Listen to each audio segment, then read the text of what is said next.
Help me with my time, okay? Help me with my time. Good afternoon, everyone. You guys sound so fired up. It's good to see you today. Now, it's good to be back. How many of you were here when I was with the students last year? Most of you, excellent. Well, for those of you who were not here, just a quick reminder, there's a character in the movie who played part of my story. He was actually playing more than one person. He was playing several students put together. It was a composite of several people. The movie condenses 5 years into 2 hours, and so it had to leave a lot out. But he most captures my story, and I joke, but there's a seed of truth that I'm a little bitter that I couldn't get Denzel to play me. We couldn't get Big Will to play me, and I couldn't get my twin brother, Big Zach Galifianakis, to play me. But we got Jason, and Jason captures much of who I used to be. I'm not going to talk much about myself today. You've heard my story. You've heard what I've been through. But I'll just, for those of you who haven't heard me, I'll just give a quick overview of my background and how I got to this place. I am the middle child of four boys. I was born in Denver. My father's been in prison my whole life. I've seen him 11 times for a total of 15 hours. My stepfather was addicted to cocaine, and he was an alcoholic. He was not a bad man in general, but when he became possessed by the drugs and the alcohol, he turned into someone else, and things became violent, and he would hurt my mother and sometimes us. There was a lot of instability. There was abuse. There was homelessness. I lived in 26 places before I was 16. And there were times we'd sleep on stages or floors like this. I earned a 0.6. I earned a 0.6 the first semester of my freshman year in high school. I earned 3 F's, 3 D's, and a C. I hated school so much that I ditched school 60 to 90 days a year, 60 to 90 days a year. And my best friend was murdered on his way to my house. I dropped out of high school, and a stranger walked into my life and helped me turn the page, helped me get leverage, helped me really make the most of my life. He pushed me to go back to school. He passed me off to a little teacher named Erin Gruelle, the Freedom Rider teacher. She met us on our level and pushed many of us to go to college. I went to college, graduated with a degree for me, one for my friend who was murdered, and went back to graduate school, got a master's degree, and now I'm working on my doctorate in Chicago in intercultural studies. How do we connect with people whom we perceive to be different from us? Communication, leadership, language is really what I'm focusing on. How do we engage young people on their level? I am happily married. We just celebrated 10 years of marriage. She is more dear to me than my own heart's blood. I'm the first man in my family to stay faithful to his wife, and I trace my history back to about the mid-1800s. That should not be remarkable, but that should be normal, but where I'm from, it's not. And I have a 4-year-old, little Manuel. He is everything the picture says he is, just full of life and joy and so much fun. I miss him. I'll see him tomorrow. He is a gentle giant. He feels people's, he empathizes in a very special way. This is Christopher. Chris, that's a fake smile. Chris is a little ham. He's a little character. He said, "Daddy, when I get more bigger, I think I want to talk to the people like you." I said, "Buddy, what you want to say?" He said, "I'm going to say, 2 up, 2 down, I'm chucking up the deuce now." Manuel said, a bird got ran over in front of our house, and Manuel, being so sensitive, "Oh no, Mommy, the birdie got smashed. The birdie died, Mommy, he died." And little Chris, "I guess he missed to look left, right, left." That's Christopher. My wife and I met at UC Berkeley. She's the baby of 6, came out of South Central LA. Her background's very different from mine. 2 parents, they've been married 55 years, church-going family. And we met at Berkeley, and she and I that was one of the best seasons of our lives. And so we said, maybe the most appropriate thing we could name our daughter is Berkeley. And so this is our baby girl. That's our baby girl, Berkeley. She's our angel. She's in charge of the house. I've become the father I never had. I'm becoming the husband I didn't see in my own household. And statistically, this picture should not exist. Statistically, when you look at all the statistics, you know, if a child reads at a certain level or can't read at a certain level by 3rd grade, that he's supposed to get locked up. Or if a father is absent, you know, he's supposed to be this. Or if there's drugs at the home, he'll probably turn into this. If there's abuse at the home, he'll probably be an abuser. All of these statistics, I look at them, and all of them apply to me. As I read through them, I'm like, yeah, yeah. And yet, here I stand, having broken the cycle. And so I've really had to do a lot of introspection. How did I become who I am? What happened? And how did I get this way? And how did people reach me? How did people affect change in my life? And that's really what I study, what I talk about. And in my brain, and I hope in yours, I'm really interested in leadership. As a teacher, as a leader, you work in the cafeteria, you're a custodian, it doesn't matter to me. You're a leader, because I think a leader is a person who has influence. You influence somebody in order to do 2 things, to help them change or to help them grow. And I want to just start off by laying out 5 levels of leadership, and I just want you to take a self-assessment to find out where you are. On the bottom level, this is an entry level. Are you a positional leader? Are you someone that people follow because they have to follow you? You have a title, you were hired, you walk into the class and they respect you because they have to, but it's only because that's your title and you've been assigned that position. But what happens when the positional leader leaves the room? What happens to their influence? Help me out. It leaves with them, right? Positional leaders are entry level. They don't really like dealing with people who are critical thinkers. The second level is the permissive leader. You have people follow you because they want to. They feel like you really care about them. They feel like you are interested in who they are as people. How's your mama doing? Where's your cousin? Where you been? I haven't seen you in a while. You doing okay? What happened with that thing last week? Just you're investing in the lives of people, and they give you permission to lead them. Eventually, it's not enough. Once the environment is pleasant, once you guys like each other, once everything is great, it's not enough for you guys to really enjoy each other. You need to get some things done, and that's the third level, the productive leader.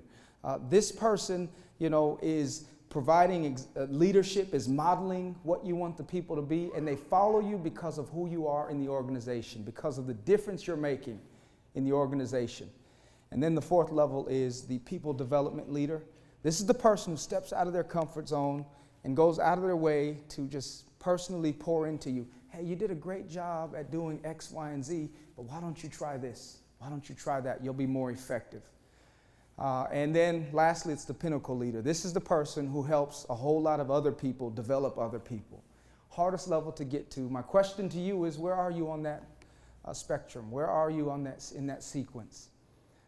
Because no matter where you are, you can always get better. You can always grow. You can always learn something new. You can always try something better. And also, no matter where you are on that spectrum, in that sequence, all of us have to use words to affect change. All of us have to learn to summon the English language and send it forth into battle. All of us, if we're going to be effective, got to learn how to use words. And so I want to do an exercise with you. A handout is coming around. This is the communication process. I want you to try your best to fill in the blanks on this diagram with the words here on the left side of the screen, left side of the page. The communication process, I'll give you a hint. Today, people have been on a roll. This right here is the speaker.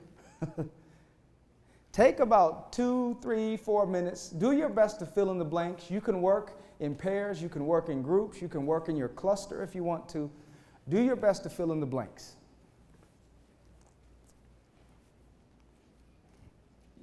Still, we need one more. Okay. Here we come. You can work with your neighbor. It's up to you. Try to crack the code.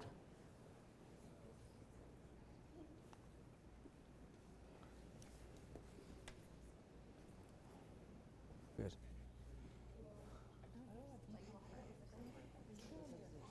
Very good. Very good. Hi. How's it going? Did you crack it? Did you crack it? We've got to bring a pen. Oh, I got you. Okay. No, that's fine. But you got it mentally. You got. We think we got it. Desired action. You gonna be my volunteer? Well, no, I don't have a pen. No, you can't. How's it coming? Did we? Good now. We've got Oh, good. where the frame of reference and the message and all that, but we're working on the outside parts here. Okay. Good. Good stuff. Did you crack the So code? good so far. Very good. Desired action, resultant action. Very good. Very good. far. You got, yeah. You got. This is good. This is Well, perfect. that's obvious. Yeah. This will become clear to you in a second. It'll be. That's good. That's good. How's it coming? Did we crack it? Did we crack it? How's it going? We're bad. You're good. You're good. No, you're good. You got it. I like that. What did I just say? I forgot. How's it going? Did you crack the code? Did you crack it? Just take about 1 more minute. Just do your best. That's fine. It's Friday, but I've been doing this all week with different groups, and people on Friday, you guys have been getting closer to it than most of the other groups. So either you're really, really smart, or something else is going on. But that's it. My Uncle Gary, he, when I got to the 11th grade, he used to say, "That boy gonna be successful." Put an S on it. You guys are gonna be successful. Does anybody want to give a shot? Take a stab at trying to explain the communication process. I saw some people who got really close to completing it. Anyone? Anyone? Anyone?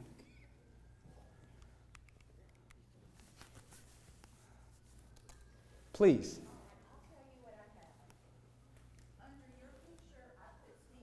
Okay.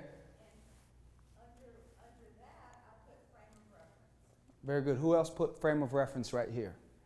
Excellent. Very good. That's right. That's correct. And then straight ahead, I put your message. Right here. Straight ahead, message. Very good. Everyone else got message? Most people got message. That's correct. And then that's the hearer, the receiver. Yes. Very good. And what is this? Well, him was his frame of reference. Excellent. Correct. And where would you go next? Did you go here? I put frustration. Very close, almost. What did? No, not quite. What did you put here for this arrow? Anyone? You put suspend judgment. Almost. You're very close. That's resultant action. This is feedback. This is feedback. This arrow back to the speaker is feedback. And what did you put here? Anyone? Desired action? You guys are good. And what did you put here?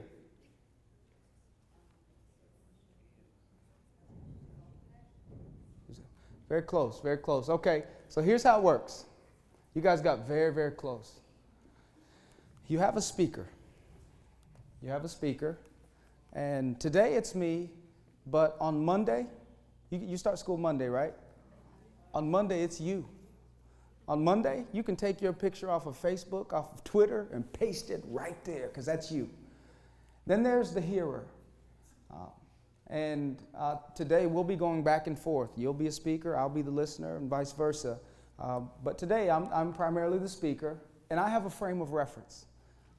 My frame of reference is my background, my education, everything my mother taught me, my experiences, everything grandmama told me, ups and downs, tragedies, triumphs, mountains, valleys.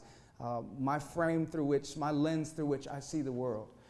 It's out of this frame of reference that I have a desired action. I want you to do something.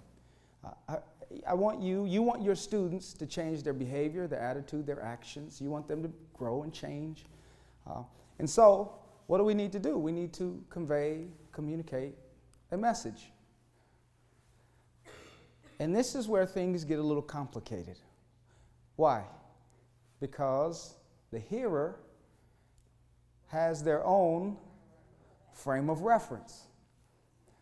And that frame of reference is there's a chasm between the way I see the world and the way you see the world, maybe, or vice versa, or the way you and your students see the world. And because of that, because of the chasm, sometimes what I communicate to you, what I try to communicate to you, what the words I use and my intent and all of that, my inflection, whatever, my ethno-linguistic variation, I might pronounce some words differently. Either way, what I intend to say might be very different from what you hear me say. And so you might do something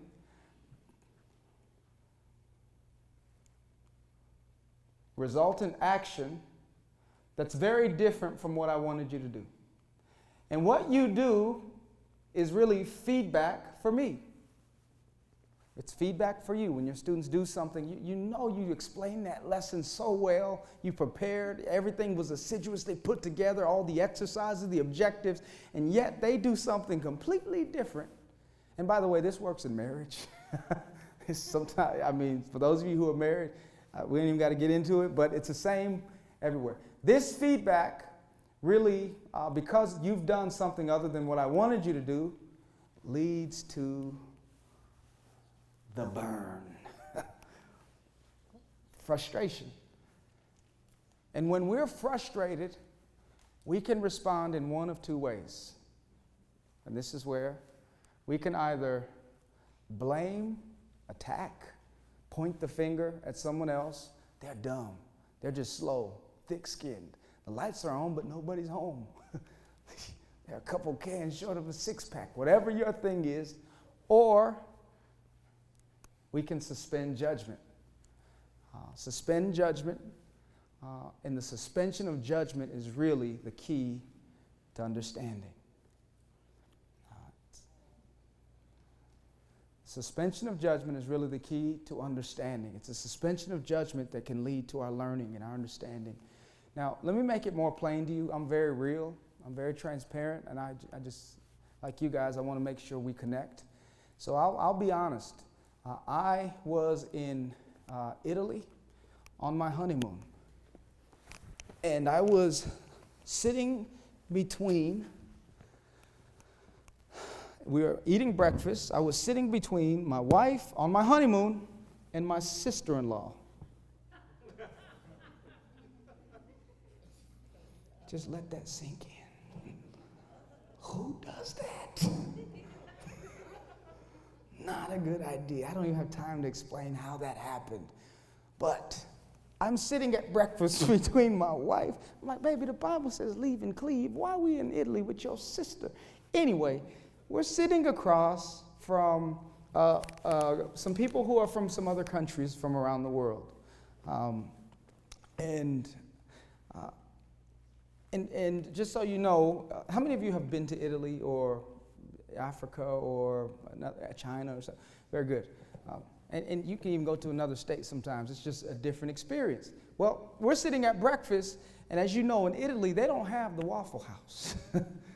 No waffles, no, it's not the same situation. So I'm sitting there eating breakfast with this little, whatever it was, a croissant, like a fake croissant, with some like red orange juice. I'm like, anyway. And I said to my wife, man, I sure would like some sausage or something. This woman sitting across from me from another country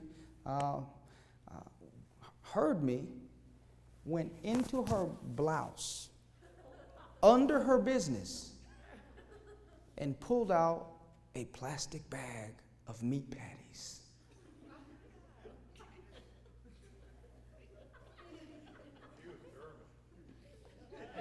What did he say? She was she wasn't German. She wasn't. She pulls out. Now I got a question for you. You're sitting in my shoe. You're sitting at the table with me. Some of you are covering your mouth like, no, she didn't. Okay, let me come on. Okay. We're sitting there. You say, I just want some sausage, and you're me, and I just. What do you say? You say no, thank you. What do you say? What would you say? You don't know what you say. You say, what would you say, sir? Thank you. You'd say thank you. You say, I'm hungry. Thank you. Right? Are they warm? Right? What would you say? I'm with him, boy. I'd tear it up. You tear it up. What? My God. What would you say? What would you say? Thank you. You'd say thank you. You would take it. Oh, it's so kind. What would you say? No, thank you. You would say no, thank you. Anyone? What would you say? Just about what you said. I'm a vegetarian. You just gonna lie? No. Hey, you're being real. You're being honest. Earlier, a woman said, "You know what? My doctor told me that I can't." I said, "Are you lying?" I am. I just. What would you say? Thank you. What would you say? You say, "I don't want it. I don't want it." Not you. Thank you. What would you say? What would you? You would say, "Thank you." Very good. Very good. Anybody else? What would you say? Okay. Here's. What would you say? What would you say? Red shirt. What the hell? Thank you for your honesty. You just WTH, right? WTH. What would you say? What would you say? Thank you. What kind is it? Oh, wow. Very good. I said the vegetarian. You do the veg. We're What in would the you? South. We are taught to white lies to be polite. That's our frame of reference. That's framework. The white lies. Be polite. What would you? That's excellent. Is the sausage cooked or raw? Is the sausage cooked or raw? Are you asking? You would ask her that? Oh, I don't know. I was too distracted by the whole delivery system. Like, I just couldn't. My mind was still like,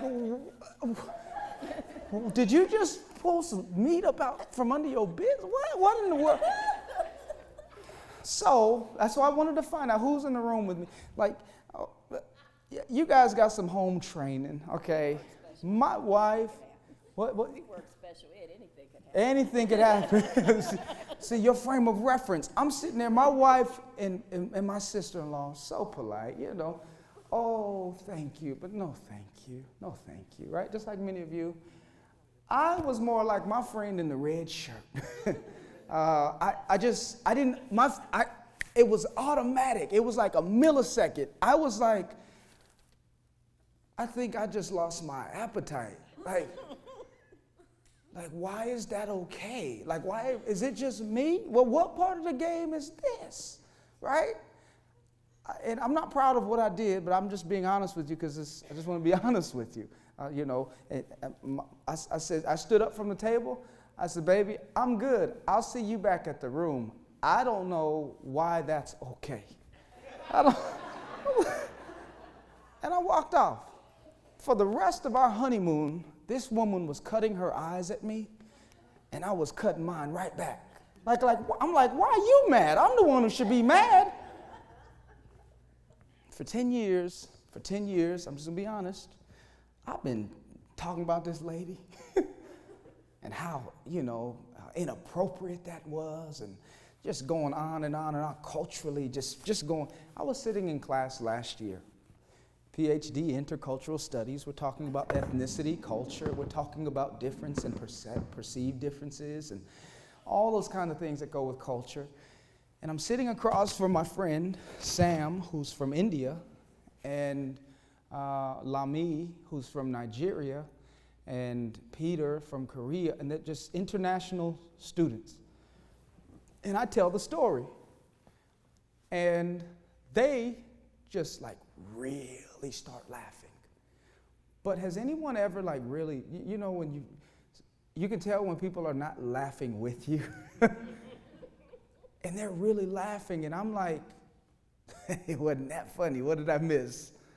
Sam said, or Lami says from Nigeria, she says, Manny, people in some countries, like in India, in Africa, and some other places, us women have to walk long distances, and so we carry pouches under our armpits, under our dresses, and like snacks and water. Sometimes we have kids with us, and so we need to have our, this is our baby bag sometimes.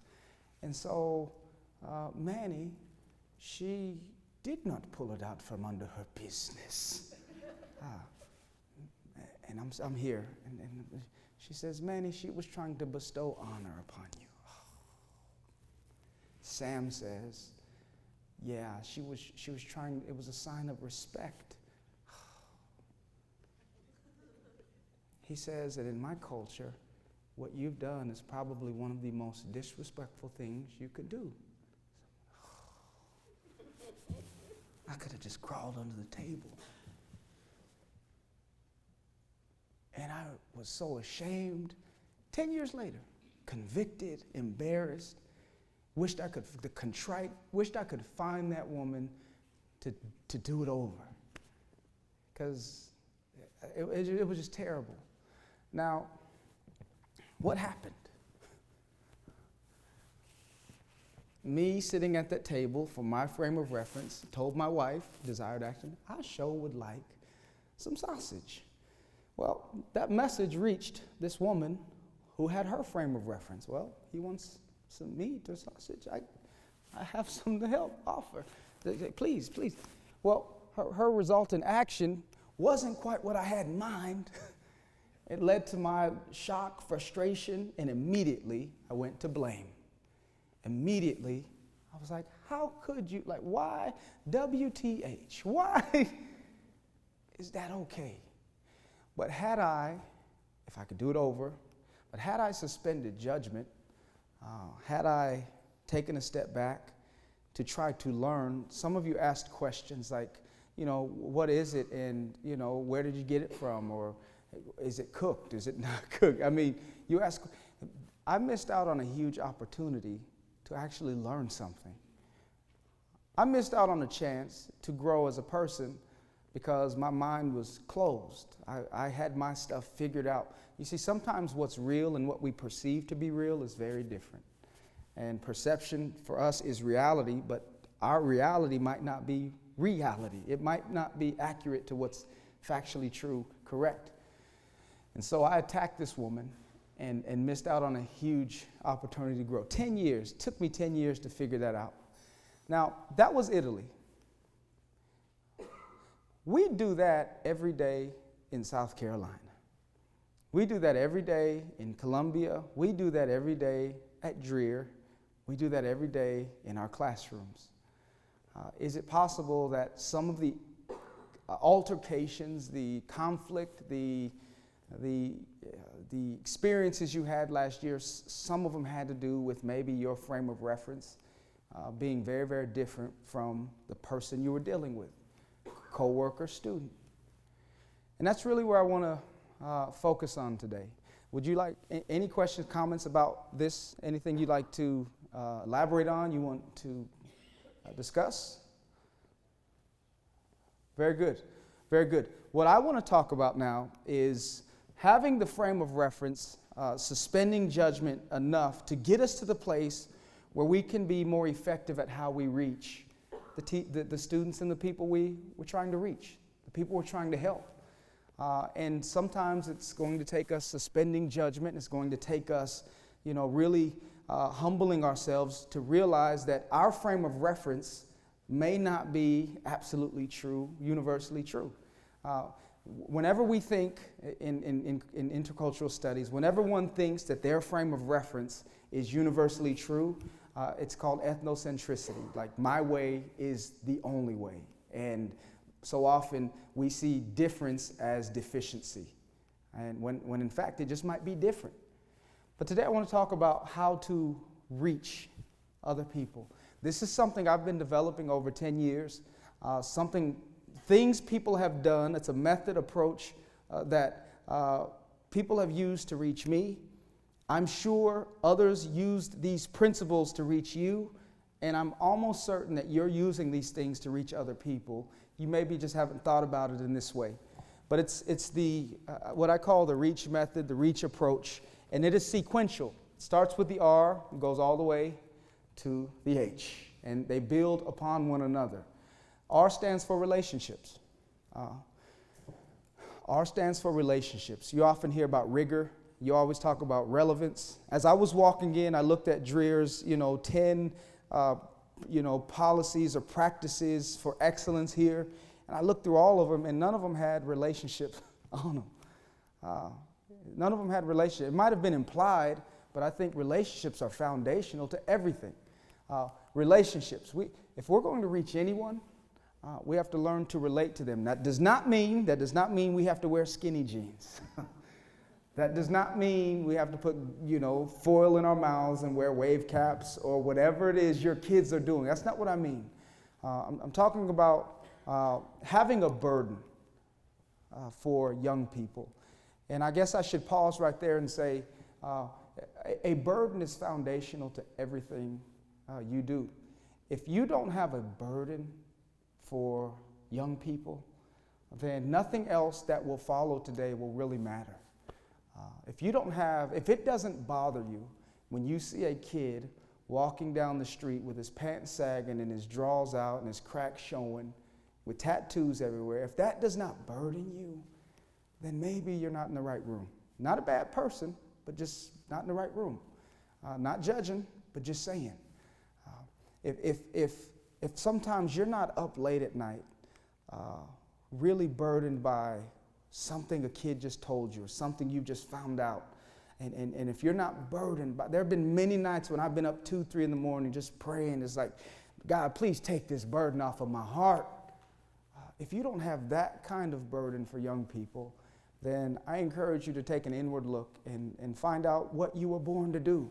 Not a bad person, just find out what you were born to do. Now, to build relationships, I'm not good.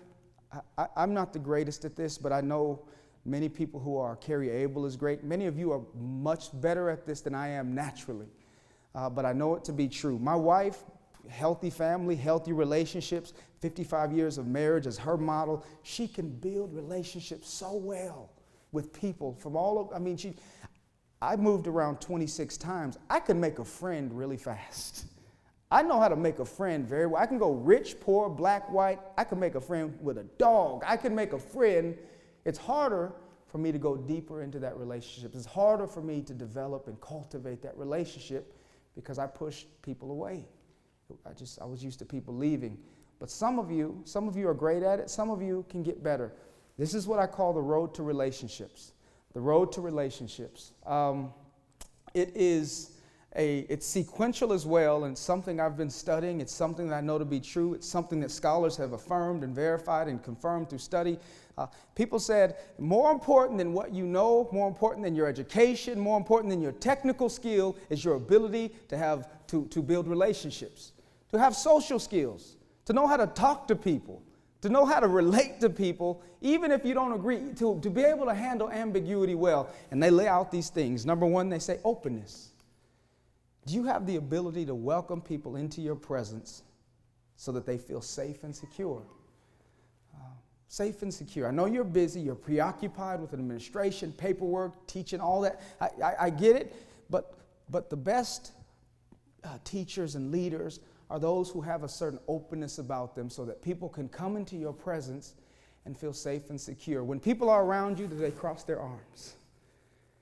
Do they avoid eye contact with you? Do they turn to the side? Is their body language closed off?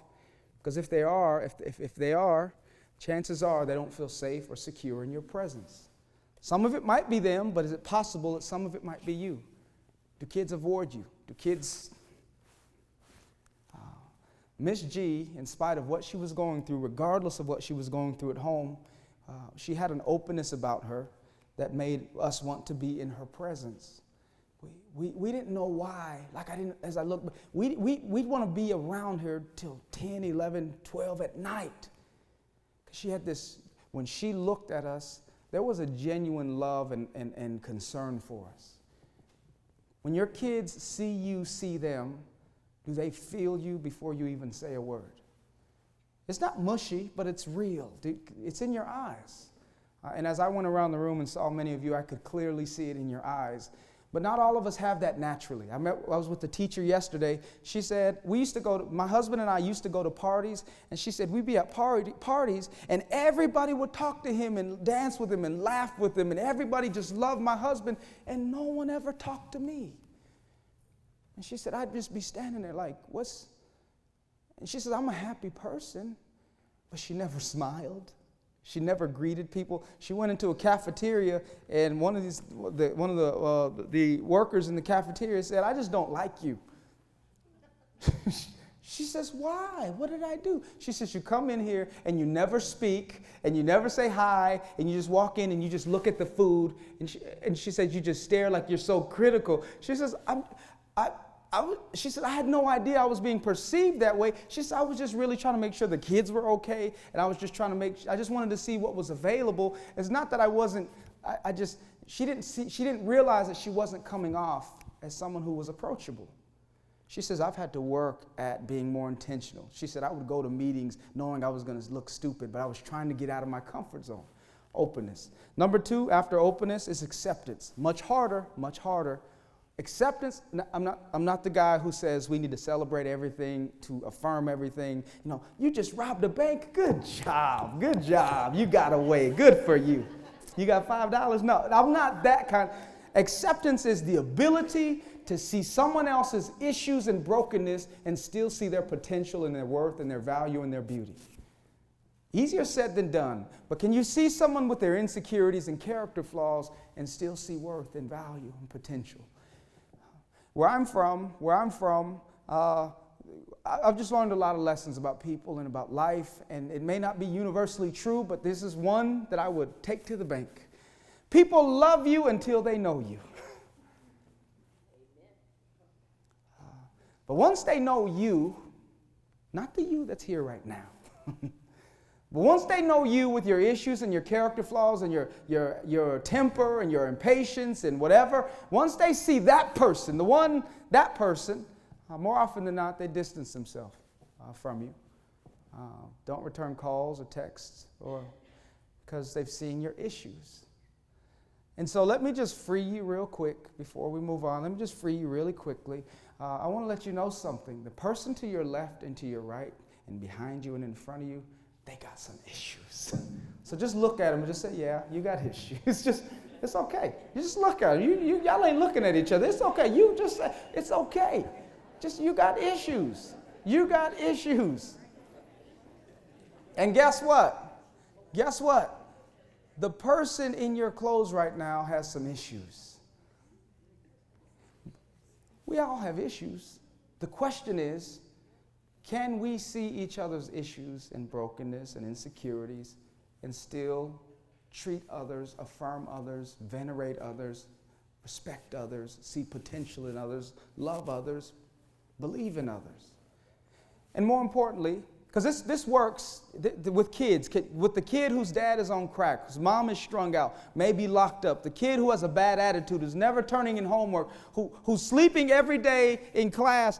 Can you see that kid's brokenness and his level of mediocrity and still see greatness and potential in him? Can you see the kid who is sleeping on the desk, and can you, rather than attacking, rather than embarrassing, can you say, hey baby, you need to go to the bathroom and wash your face. You okay? Did you had a long night? It's okay. You all right? You feeling okay? Can you see the kid that gets on your, I call them sandpaper people, the people who just rub you the wrong way. Some of you have coworkers who are sandpaper people. They just rub you the wrong way. Yeah, it's okay. I know some of you don't like each other. I know it. I can feel it in the room. The person who's in your head right now, that one, yes. The one you're trying to avoid out of the corner of your eye, that one, yes. Can you see that person and give them permission to have their issues? You don't have to be best friends, but for the sake of what we need to do for our kids, can we at least respect one another at a certain level? Acceptance, openness, acceptance, and third is trust, relationships. Can you treat someone in such a way that they feel like you have their best interest at heart? Can you make yourself vulnerable enough to make a real connection with someone? I was with another teacher yesterday, and she said, I have dyslexia. For most of my life, I've been trying, she's a science teacher, really smart, of course. She says, I've been hiding this. I've been ashamed of it. I stay up extra late to try to just compensate for it, and I get dictionaries out. And she says, she says, I just got tired. She says, I got tired of hiding my struggle, got tired of trying to act like I was perfect. She says, my kids got issues. Why is it not okay for them to see that me as a teacher, I have issues too?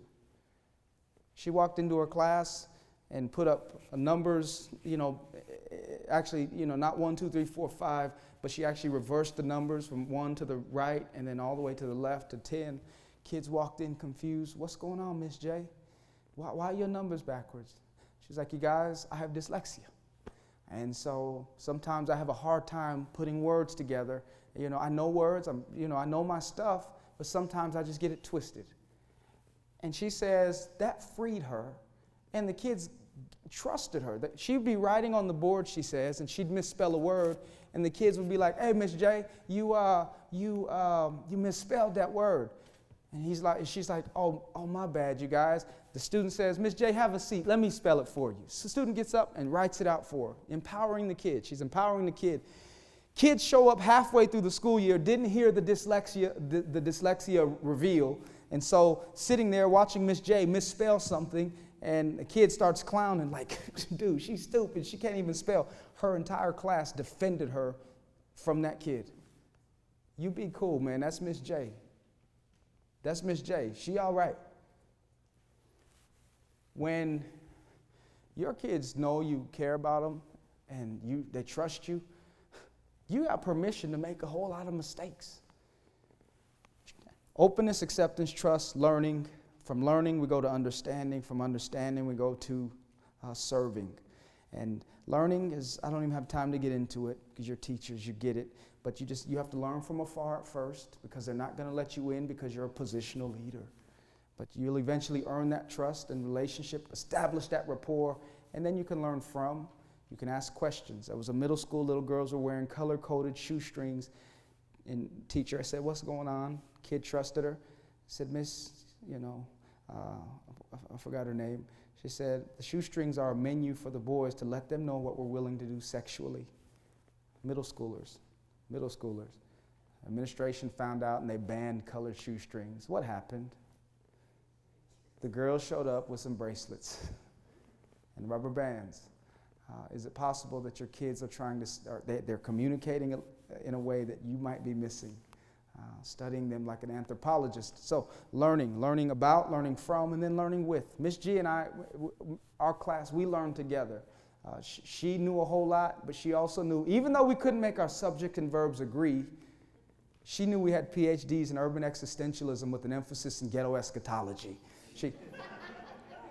She knew we had a different kind of education, and we learned together. She would, we would teach her about the hood, and she would teach us about metaphors and similes and epilepsis and anaphora and ellipsis and alliterate assonance and ellipsis and antimetaboly and all of these things. And we would just go back and forth. Well, all right, Miss G, well, check it out. And we'd be rapping, and she'd do some Shakespeare, and it was crazy. But we learned together.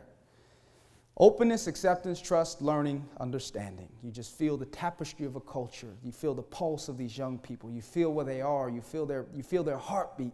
Understanding leads to serving. My professor, one of my mentors, 80 years old, older white gentleman, meek, God-fearing man, so wise. He served in Africa, Asia, India, Mexico, Latin America, all over the world. He says, you cannot serve someone you don't understand. He says, if you try to serve someone you don't understand, you can become a benevolent oppressor. What? If you try to serve someone you don't understand, then you can become a benevolent oppressor. In other words, you could think you're being helpful, but in fact, you're actually hurting. And as a living witness, I was on the receiving end of many benevolent oppressors. After a long night of, my mother was raped on a weekend, and she cried herself to sleep at night for a long, long time, and I would just be up at night just agonizing because I couldn't help her. I'd be sitting in class, I couldn't focus. I was just thinking about my mom. Mom was going through a lot, and teacher's like, you know what your problem is? You just need to focus and apply yourself. She never asked what's going on, and I didn't trust her enough to tell her. One time I stole 75 cents from the librarian's purse. It's not okay, but I hadn't eaten in 3 days. I bought some cookies, that's all I could afford, from the cafeteria. Got caught, and the principal says, what's your problem? Why did you steal this money? I said, I was just hungry. I haven't eaten in 3 days. I guess you can't be stealing people's money. I'm sorry, I'm hungry. I just lost it. I said, my stepdad's on crack, and he beats my mom every night. He pushed her head through a glass window, and he beats us up. And the principal, you can't be stealing people's money. Just cut me off. And she put me out in the hallway of this auditorium, and there was a school-wide assembly, and had the whole school just kind of come by laughing at me. I had holes in my shoes, holes in my pants. I just had my head on my desk. What do you think happens to a kid who keeps going through things like that? They start hating school, start hating teachers, start hating anything school related. Just became a negative thing for me. Serving. So my question to you is, how are you doing? Is there anything you did last year that you're going to work on this year, that you need to work on this year, just to get better, just to get better? E stands for engagement. E stands for engagement. This is just another way of saying meeting kids on their level. Meeting kids on their level. A stands for awareness. I'll come back to that. E stands for engagement. The idea is, I don't have time to get into it. I'm supposed to cover in 30 minutes what takes me like 2 days, in 8-hour days, but I want to give it to you. Meeting kids on their level. I was with a teacher last night. Her name was Mrs. P. She's been teaching 40, 50 years. And she says, she says, every year I want to grow. I want to get better. She says, and because if it gets boring to me, it's probably boring to my students. She said, so I'm really trying to figure out how to use this smart board.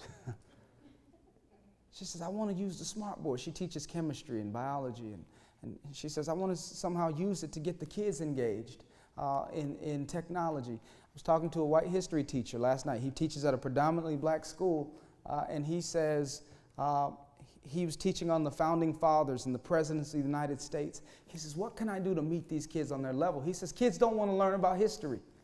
He says, I came up, how can I incorporate Facebook into my lesson plan? He says, we created Facebook pages for all of the founding fathers and presidents. And we filled in all their bio information and their interests and their hobbies. And then we tried to figure out what would the presidents post on each other's walls. And so what would, Washington post on Jefferson's or Franklin's wall? Or what would Abe Lincoln post on Barack's wall? And he says, and they just got into it. What would Reagan say to Bush? I mean, they just got into it. How can you be more engaging? If your kids can anticipate what's going to happen in your class before they even get there, then you're missing a huge opportunity to change their lives. We would show up in class, and sometimes the desks would be rearranged. And sometimes we'd walk in, and the desk would be up against the wall. Sometimes we'd walk in, and there'd be tape in the middle of the room.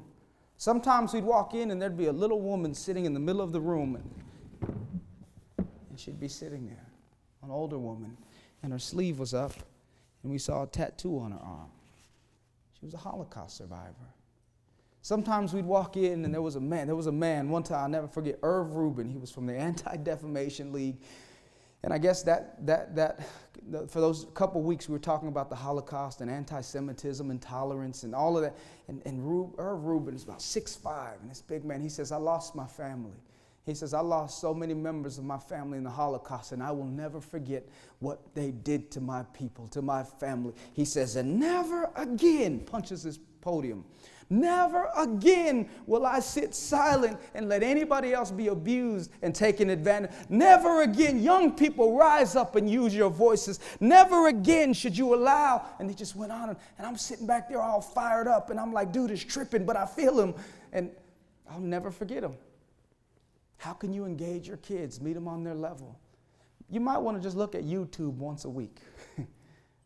You might want to go to the BET, MTV, VH1. You might want to force yourself to tolerate Snooki for a couple episodes. You might want to go, if you want to deal with kids who are more urban, Mexican, minority, even white, you might want to go to worldstarhiphop.com. www.worldstarhiphop.com. For those of you who are writing, excellent. For those of you who are not, I don't know why you're not interested. Anyway, worldstarhiphop.com will show you why and how some of our kids see the world. They're ingesting this, and they're bringing it to your class. And if you're wondering why they're not interested, maybe it's because you're not interested in their lives. Just saying. How can you become a student of your students? How can you meet them on their level? And I'll say this, if you stop learning today, you should stop teaching tomorrow. Because our kids are changing and our kids are growing, and we're trying to give them an 8-track education in an MP3 world. Change is inevitable. It's the only thing that's certain. How can you become a student of your students? E stands for engagement. A stands for awareness. A stands for awareness. Now, I got a question for you. If I think you have an issue, but you don't think you have an issue, in your brain, do you think you have an issue? It's not a rhetorical question. I do want a response. No. Who has the issue in your brain? I do. I have the issue. And so even though you might see your kid with an issue, with an attitude problem, with whatever, it's not until that student feels that they have an issue, not hears, but feels they have an issue, will they change. Many of you are scientists and you psychologists and counselors. You've heard about homeostatic balance. You've heard about, it's a theory that says you really don't take action to do anything unless you feel like your life is a little out of balance. You really don't take any steps to change anything until you feel like you're slightly off. There it is. And so my question is, how can we use this idea of imbalance to make our lessons more interesting, to reach these kids more effectively? Everyone in this room, I believe, is motivated by pain and pleasure. Everyone in this room is motivated by the desire to avoid pain and to gain pleasure. I'm absolutely convinced of it. Why is it that you haven't lost weight? And you've been saying you want to lose weight. Why is it that you haven't lost weight? You set the New Year's resolution, but why haven't you lost the weight? Because it hurts. When you think of a treadmill and running, what do you think of? But when you think of those brownie bites at Applebee's, what do you think of? When you think of just drinking water and giving up all your sugary drinks and sodas and pink lemonades, what do you think of? Some of you, when you think of that butter pecan bluebell ice cream, what do you think of? Pleasure. See, we're controlled by pain and pleasure. And so we either have to learn how to control pain or pleasure, or it will control us. It's not until we feel like we have to change that we do change. It's not until we feel imbalance or pain. When someone is feeling a lot of pain in their lives, more often than not, I'm absolutely convinced of it, they're about to make some significant changes in their lives, whether they want to or not. Now, I'll tell you how this has played out in my life. I was I'm 5'10". I played college football. I was pretty fast. I ran a 5'4". I had like 5% body fat. I was a decent athlete. When I stopped playing football, I kind of let myself go. Got married, and that first year gained 10 pounds. And every year after that, probably put on a little bit more weight. And 3 months ago, went to the doctor for a physical, and, wore my light clothes. And he says, we got to take your measurements. Took off my jacket, took off my shoes, took off my pants. I'm wearing the lightest underwear I could possibly find. Took off my everything. I'm standing there on this scale on my tippy toes like, oh, God, give me grace. Give me just today.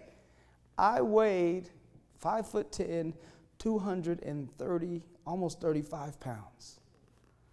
My BMI, body mass index, was 33. My doctor looks at me, Dr. Chander. He doesn't say, man, you need to work on that. You know what he said to me? He said, just like this, you're obese. He says, you're obese. Just like that. He says, it got worse. He says, you're not even an American.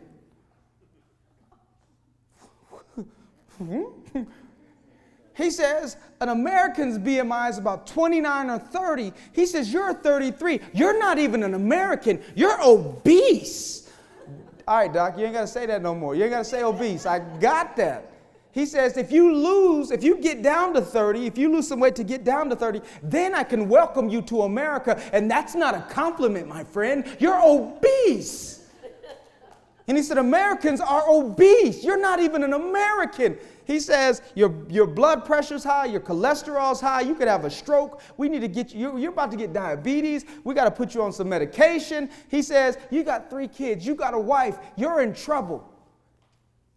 He says, you're out here changing the world, helping all of these people. My friend, you're not going to be able to do that much longer because you are out of shape. Your body cannot handle what you're putting into it. How do you think I felt? And my wife is just sitting in the corner smiling because she'd been telling me for 5-6 years. In 3 months, I've lost 31 pounds. These 3 months. Now, I don't say that to impress you. I say to impress upon you that I didn't change because I just wanted to. I changed because I felt like I had to. I started associating pain to the late night snacking. What does it mean if I keep doing this? I started, thinking about associating pain to the huge brownie at Applebee's, and now I started like nibbling on brownie bites. And I started associating pleasure to drinking water and pain to the sugary drinks. It tastes good now, but it's going to hurt later. Started drinking a lot more water, working out every day, 5 to 6 days a week, really. And my suits are hanging. In 3 months. The same is true for you. If you want to change, you got to get leverage over your life and feel the pain in your life. And the same thing with your kids. How can you use pain and pleasure, or rewards and punishments, to get them motivated? How can you get them to feel the imbalances in their lives? And then after awareness, we have to convince them. We have to convince them that there is hope. We have to convince them, simple leverage questions is, what have you missed out on? What are you missing out on? What will you miss out on because of X? What are you missing out on because you're sleeping in class? What have you missed out on because of your lack of attendance? What will you miss out on if you don't pick this grade up? You might not go to college. You might not get a good job. You might not be able to get the ladies you want. You might not be able to buy your mama that house. You want an Escalade or a Benz or whatever. That's not possible. And then C stands for convince.